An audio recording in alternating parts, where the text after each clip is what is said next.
가장 궁금했던 게 3일은 어떻게 보면은 한국 최고의 회계법인인데 딱 한 줄로 그냥 추격할 수 있는 것 같아요. 저 3일 회계법인 나왔습니다. 얘기하면은 어느 정도는 인보증 같은 그런 느낌이 나니까 2015년 그때 제가 3년차 때 퇴사할 때 원천징수 영수증 보니까 스페셜 다 포함해서 안 됐어요. 어깨너머로 오긴 하지만 대표님 보시는 게 아주 많잖아요.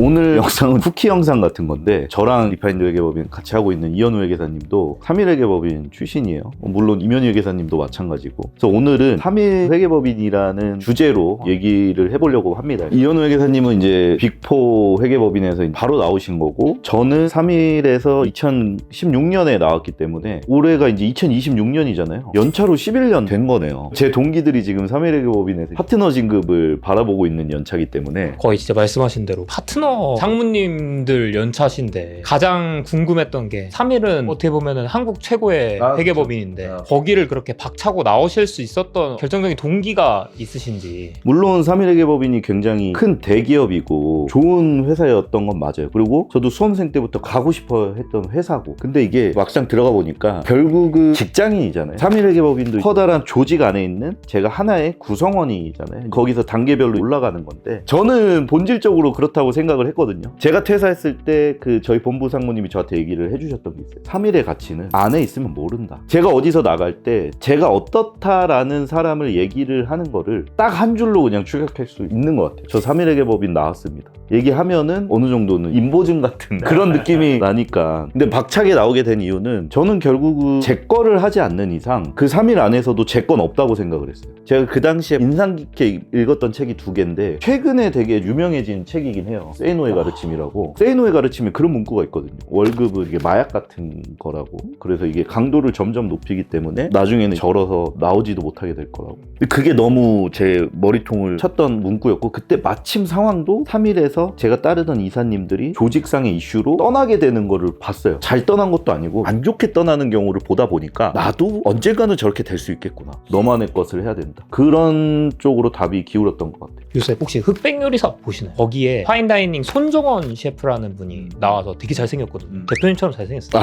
왜 그래? 네. 이러면 시청자들 여기서 이탈한다고. 근데 그분이 그런 말씀을 하셨어요. 자기는 미쉐린 3스타에서도 굉장히 일을 많이 했지만 3스타 식당이 나를 만들어주는 건 아니더라. 결국 나의 별은 내가 스스로 찾는 거라는, 그게 굉장히 공감이 갔었거든요. 3일이라고 하는 게 약간 미슐랭 3스타와 그쵸. 비슷하다. 예전에도 그랬고 지금도 그렇고 3일 회계법인의 연봉이 사실 낮은 편이 절대 아니잖아요. 저 때는 낮았어요. 2015년 그때 제가 3년차 때 퇴사할 때 원천징수 영수증 보니까 스페셜 다 포함해서 6천이 안 됐어요. 솔직히 얘기하면은 상대적으로 봤을 때 적은 금액은 아니었던 거는 알고 있는데 내가 느끼기에는 그걸로 뭔가 제 인생이 바뀔 거라는 기대는 못했어요.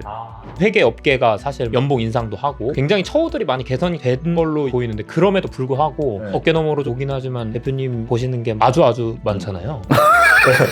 얼마를 번다라고 여기서 뭐 이렇게 구체적인 수치는 말씀 못 드리지만 적어도 3일에 계신 파트너분들이 부럽지는 않아요. 그분들이 얼마 버는지 저는 얼추 아니까. 근데 저도 그거를 만들기 위해서 진짜 나와서 거의 10년간 저를 갈아 넣다시피 했고 지금도 갈고 있는데 밖에 나오면은 어쩔 수 없이 더 열심히 살게 되는 것 같아요. 저는 이제 퇴근할 때 대표님 방을 들렀다 가는데 불이 꺼진 거를 본 적이 진짜로 거의 드물고, 뭐 외부 일정이 있으시지 않는 이상 그런 걸 보면서 저렇게 해야 저도 고객한테 가치를 줄 수 있는 사람이 되는구나 싶은 생각은 들었거든요. 워라밸을 얘기를 안 할 수가 없는데 사람들이 24시간 한정 워라밸을 생각을 해요. 보통은 조금 더 확장하면 한 일주일 기준으로 워라밸을 얘기를 해요. 저는 말씀드리고 싶은 게, 저는 워라밸을 보는 기간을 한 40년은 봐야 된다고 생각해요. 40년 안에서 워와 라를 어떻게 배분할 거를 봐야지, 그거를 그렇게 근시안적으로 24시간 7일로 본다면 남들이랑 똑같이 하면서 더 많이 벌기를 원한다는 거는 저는 굉장히 위선이라고 생각해요. 남들이랑 똑같이 하면서 내가 더 많이 버는 거는 그 둘 중에 하나입니다. 첫 번째, 시장이 잘못됐거나 두 번째, 망상이거나. 저는 제가 조금 하고 많이 번다고 생각하지는 않아요.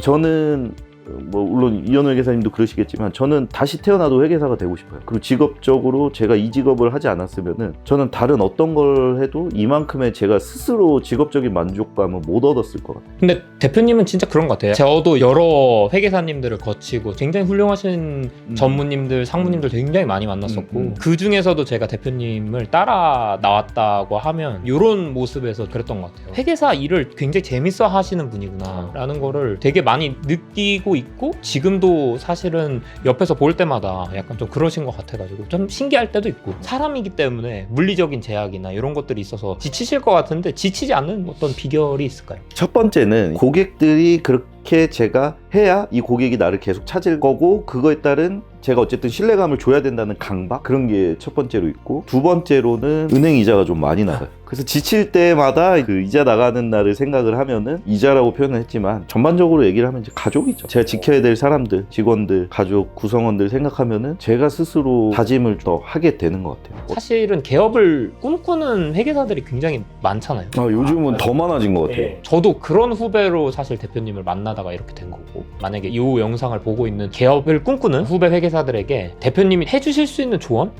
이런 게 첫 번째는 이건 수험생 때도 통용됐던 건데 본인 스스로가 진짜 간절함이 많은지를 한번 생각해 보셔야 될 것 같아요. 나는 직장 생활하기 싫어서 그냥 개업할래 이게 아니라 개업해서 나는 이런 걸 이룰래 또는 목표가 저런 롤모델처럼 될래 라는 게 간절해야 되는 것 같아요. 저는 그 롤모델이 권호상 회계사님이었거든요. 찾아가서 식사도 하고 몇 번 만나 뵙고 이렇게 얘기를 들으면 너무 인품도 좋으시고 같이 있었을 때 저를 너무 이렇게 되게 편안하게 해주셔서 너무 좋은데 또 실력은 넘사시니까 그런 걸 보면서 권호상 회계사님처럼 되고 싶다. 아직도 그렇고 여전히 진행 중이기도 합니다. 그런 간절함이 얼마나 있는지. 그리고 두 번째로 스스로 책임을 지셨으면 좋겠어요. 저한테 이렇게 개업 문의를 왔다가 다시 접고 그냥 계속 다니시는 분들이 많아요. 되게 동기부여를 많이 해주려고 막 제 에너지를 쏟아서 얘기를 해줬는데 막상 이제 한 달 뒤에 연락 뜨면서 연락해보면 이번 시즌은 다니기로 했다. 제가 그래도 회계사로서 개업 시장에서 할 수 있는 것들은 저는 진짜 전부 다 해봤다고 생각하거든요. 그런 것들을 경험하고 자기한테 맞는 거 내가 뭘 잘하는지 빨리 깨닫는 것도 굉장히 중요한 능력이고 개업 시장에 오면 어쨌든 할 수 있는 건 너무 많다. 레드오션이다. 경쟁이 치열하다. 얘기를 해도 저는 열심히 하는 사람들한테는 언제나 기회는 열려있다고 생각합니다. 근데 뭐 저 말고도 뭐 잘하시는 분들이 너무 많으니까 뭐 제가 짧은 조언을 드리자면은 저는 그렇게 생각한다는 거죠. 저희가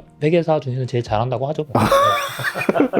그럼 마지막으로 저희가 후배 회계사 입장에서 질문을 드렸다면 이제는 저희 일반 구독자분들께 저희 회계법인에 대해서 인간 이종원에 대해서 말씀하시고 싶은 거 하나 하시고 마무리하시죠. 저는 고객이랑 같이 성장해왔던 것 같아요. 고객이 하는 고민들을 듣고 나도 같이 고민을 하고 결론을 또 찾아내고 또 이 고객이 하는 고민을 듣고 결론을 찾아내고 이런 것들이 계속 쌓여가다 보니까 어느 고객을 만나더라도 약간 수험생 때 문제 푸는 것처럼 약간 기출 문제화 되는 것 같아요. 물론 지금도 제가 그동안 경험하지 못한 기출을 만나는 경우도 있는데 저는 어떻게든 해답을 반드시 찾아냅니다. 제가 가지고 있는 네트워크, 인맥, 그동안의 업무 경력 이런 것들을 통해서 고객한테 가장 적시에 좋은 답을 줄 수 있는 게 저의 집념이자 저의 좀 집요함인 것 같아요. 너무 제 자랑만 한 것 같은데 그래도 와서 실망하실 일은 적어도 없다. 그런 해답 들으시려면 어떻게 해야 되죠? 리파인드 구독하시고 좋아요도 눌러주시고 댓글도 남겨주시면 3일부터 시작해서 저희 리파인드 회계법인까지 살펴봤는데 저희가 가진 또 다른 영상들에서는 추상적이 아니라 개별 주제에 대해서 구체적인 사안들에 대해서까지 다루고 있으니까 영상 보시고 고민이 같거나 또는 한번 상담 받아보고 싶은 생각이 들면은 주저없이 편하게 연락 주시면 좋을 것 같습니다. 저는 여기까지 이종원 회계사였고요. 저는 리파인드의 이현우 회계사였습니다. 저희 또 다음에 또 유익한 주제로 찾아뵙도록 하겠습니다. 감사합니다. 감사합니다.